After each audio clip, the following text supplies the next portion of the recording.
하니라. 아멘.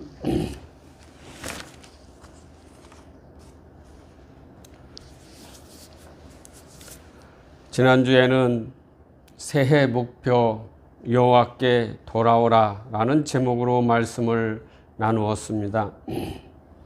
새해가 되면 새롭게 다짐을 하고 목표를 세우지요.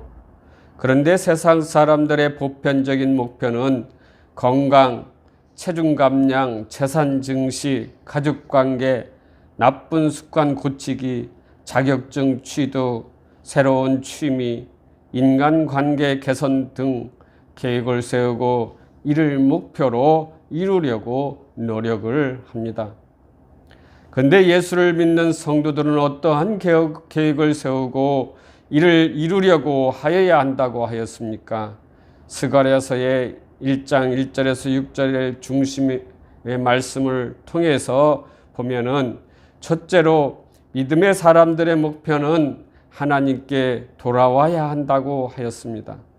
그리고 두 번째는 성도들의 목표는 생명의 근원이신 하나님을 믿는 데 있다고 하였습니다. 세 번째는 성도들의 목표는 하나님의 말씀에 순종하는 데 있다고 하였습니다. 이와 같이 믿음의 성도의 목표는 먼저는 하나님께 돌아와야 하고 생명의 근원이신 하나님을 믿음으로 말씀에 순종하는 성도가 되어야 한다고 말씀을 나누었습니다. 오늘은 붉은 말을 탄 여호와의 사자라는 제목으로 말씀을 나누겠습니다. 오늘 본문 말씀 스가랴서 1장 7절에서 17절 말씀은 스가랴가 본 첫 번째 환상으로 화석나무 사이에 있는 붉은 말을 탄 사람의 환상과 이에 대한 해설이 기록되어 있습니다. 이는 신정 왕국의 회복이라는 큰 뜻을 품고 바벨론으로부터 귀환하여 성전 재건을 시도하고 있었지만은 대적들의 박해로 시련에 빠져있던 이스라엘 백성들에게 여호와의 성전이 건설될 수 있다는 확신을 주는 말씀으로 환상의 내용을 포괄적으로 보여주고 있는 것이지요. 오늘 붉은 말 탄 자의 환상의 내용을 보면은 1장 7절은 서론적 선언을 말씀하고 있습니다. 그리고 1장 8절은 이 환상의 배경을 기록되어 있지요. 그리고 1장 9절에서 13절 말씀은 대화하는 내용들로 스가랴와 해석 천사의 대화, 그리고 붉은 말을 탄 자의 순찰 대원들 간의 대화, 그리고 여호와와 해석 천사의 대화들로 이루어져 있는 내용입니다. 그리고 1장 14절에서 17절 말씀은 결론적 선언을 말씀하고 있는 것이지요. 첫째로 보면 서원에서 스가랴 1장 7절에 보면은 다리오 왕 제2년 11째 달 곧 스바돌 24일에 이또의 손자 베가랴의 아들 선지자 스가랴에게 여호와의 말씀이 임하니라 라고 말씀하고 있지요. 첫째 환상의 메시지인 다리오 왕 2년 12월 곧 스바돌 24일이라고 기록되어 있습니다. 여기서 스밧월은 바벨론 달력에서 온 말입니다. 그러므로 이 달력은 유다 달력이 아닌 바벨론의 달력을 사용되었다는 것이지요. 이는 스가랴가 환상을 보고 메시지를 선포할 당시는 이스라엘이 스스로 주권과 힘을 행사할 수 없는 상태로 페르시아라는 강대국의 통치로부터 결코 벗어날 수 없는 연약한 운명이었기 때문입니다. 이러한 상황에서 스가랴에게 여호와의 말씀이 임하였다는 것은 중요한 의미가 있는 것이죠. 그것은 이스라엘이 강대국의 통치로부터 완전한 독립을 누리지 못하는 암담하고 절망적인 상태에 있다 할지라도 하나님께서는 온 만물을 다스리는 만왕의 왕으로서 그 통치를 다시 수행할 것을 천명하는 것으로 우리는 바라볼 수 있어야 하는 것입니다. 그리고 두 번째로 환상에 대한 배경으로서는 1장 8절에 기록되어 있지요. 내가 밤에 보니 한 사람이 붉은 말을 타고 골짜기 속 화석나무 사이에 섰고 그 뒤에는 붉은 말과 자줏빛 말과 백마가 있기로. 이 환상의 배경은 밤이었다는 것입니다. 내가 밤에 보니 라고 기록되어 있는 것처럼 이 배경이 밤이었다는 것이지요. 밤이라는 표현은 새벽을 기다리는 파수꾼으로서의 선지자를 암시하고 있는 것입니다.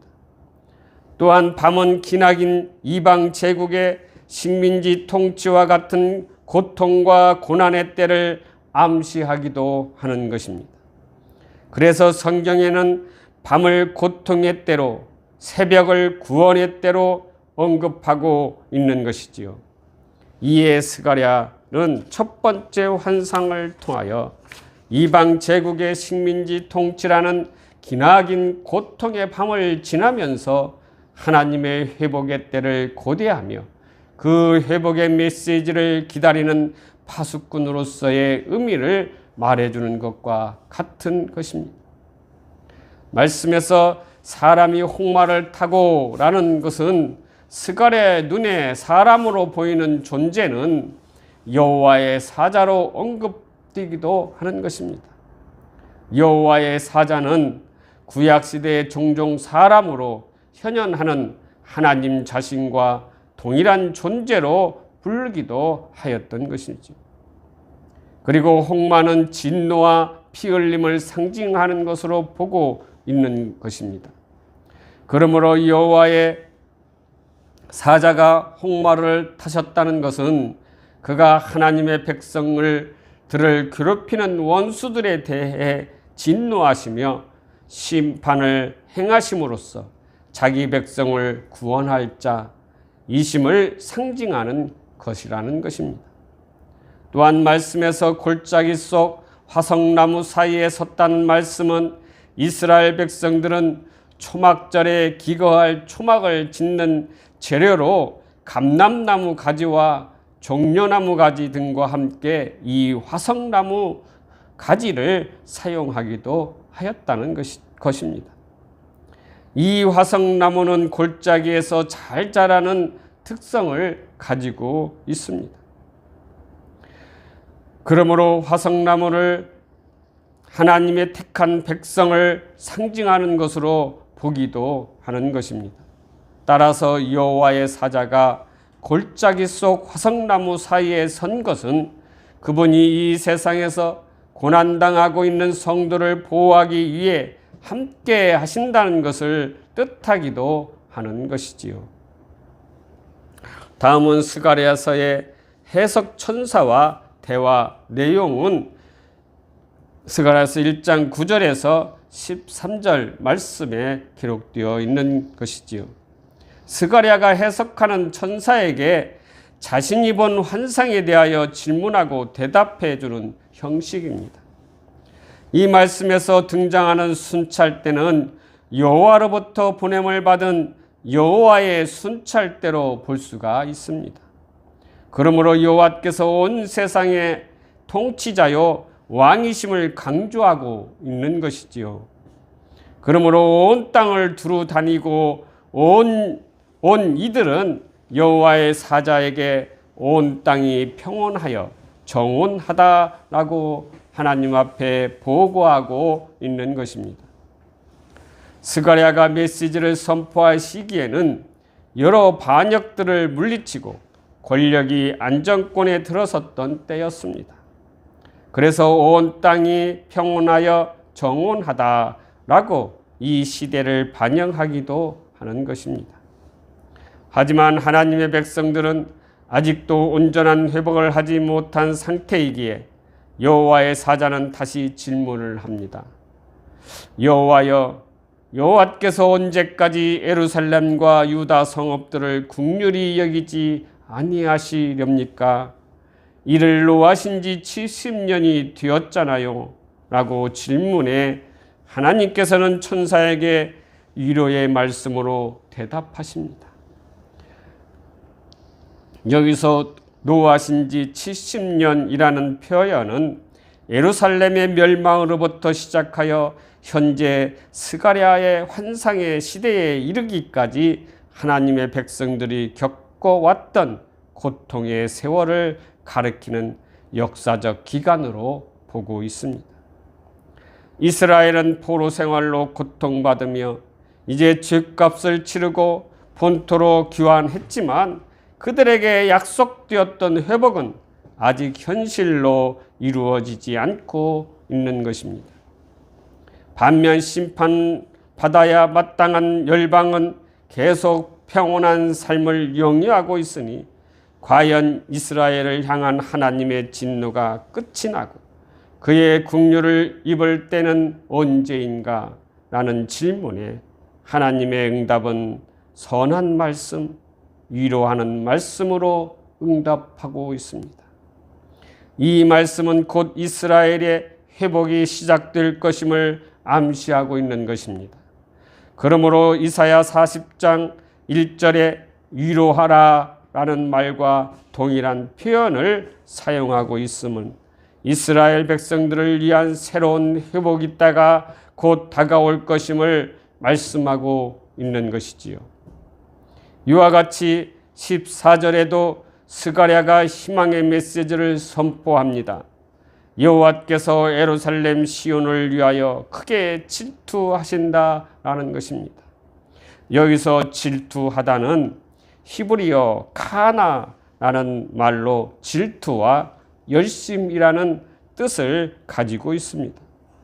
그러므로 여호와는 질투하기까지 이스라엘을 향해 그의 열심을 나타내시는 분이시기에 예루살렘을 향해 여호와의 열심이 상심한 그의 백성들에게 회복의 시대를 열어줄 것을 선포하신 것입니다.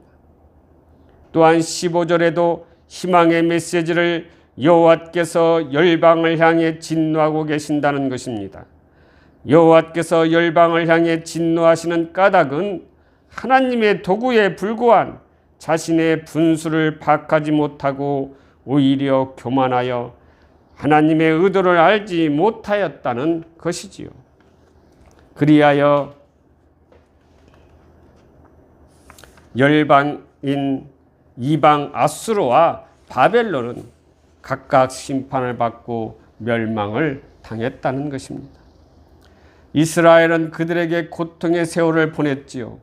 이제는 긍휼을 하나님께서 베푸실 것이다 라는 것입니다. 아직 열방들은 진노가 임하지 않았지만은 곧 임할 것이다. 비록 현재의 모습은 평온해 보이지만 여호와의 심판은 곧 이루어질 것이라는 것을 선포하는 것입니다. 16절에도 내가 불쌍히 여김으로 예루살렘에 돌아왔으므로 내 집이 그 가운데 건축되리라 말씀하고 있습니다. 이 말씀은 이스라엘을 불쌍히 여겨 긍휼을 베푸실 것이며 그 긍휼이 여호와께서 예루살렘으로 돌아오신다는 선포입니다. 그리하여 자신의 거할 처소가 건축될 것임을 약속하고 있는 말씀입니다. 여호와의 긍휼은 성전의 건축을 보장해 주신다는 것이지요. 17절에도 천사의 두 번째 메시지가 선포됩니다. 거기에 보면 그가 다시 외쳐 이르기를 만군의 여호와의 말씀에 나의 성읍들이 넘치도록 다시 풍부할 것이라. 여호와가 다시 시온을 위로하며 다시 예루살렘을 택하리라 하라 하니라. 이 말씀은 이스라엘의 회복을 위해 여호와의 역사하심이 다시 새롭게 시작될 것이라는 것입니다. 그리고 여호와께서 선택하신다는 것은 여호와께서 성전에 임재하여 그의 백성들과 함께 하신다는 의미입니다. 이와 같이 예루살렘 선택과 성전 건축의 주제는 하나님이 그의 백성들에게 다시 돌아올 것이다 라는 것입니다. 사랑하는 성도 여러분, 하나님의 백성인 성도는 가장 중요한 것이 하나님과 함께하는 것입니다. 하나님이 저와 여러분을 떠나신다면 이는 우리를 버리신다는 것입니다. 그러므로 하나님께서 우리와 함께 하시느냐 아니면 우리를 떠나시느냐, 그것이 중요한 것이지요. 여러분에게 하나님이 함께 하십니까? 아니면 떠나고 안 계십니까? 신약에서도 이러한 말씀들이 많이 있습니다. 마태복음 28장 20절에 내가 너에게 분부한 모든 것을 가르쳐 지키게 하라. 볼지어다 내가 세상 끝날까지 너희와 항상 함께 있으리라 하시며, 그리고 요한복음 15장 4절에 내 안에 거하라. 나도 너희 안에 거하리라. 로마서 6장 4절에 그러므로 우리가 그의 죽으심과 합하여 세례를 받음으로 그와 함께 장사되었나니 이는 아버지의 영광으로 말미암아 그리스도를 죽은 자 가운데서 살리심과 같이 우리 또한 새 생명 가운데서 행하게 하려 함이라. 이 말씀처럼 주님께서 하늘로 승천하시면서 마지막으로 우리에게 부탁하신 말씀이 내가 너희에게 분부한 모든 것을 가르쳐 지키게 하라 라고 말씀하고 있습니다. 이것을 지킬 수 있는 방법이 주님께서 항상 함께 하셔야 한다는 것입니다. 그것이 조건입니다. 그리고 요한복음 15장 4절에는 내 안에 거하라고 하십니다. 그리하면 나도 너희 안에 거한다고 하는 것입니다. 다시 말하면 하나가 되어야 한다는 것입니다. 예수와 한 몸이 되어야 한다는 것이지요.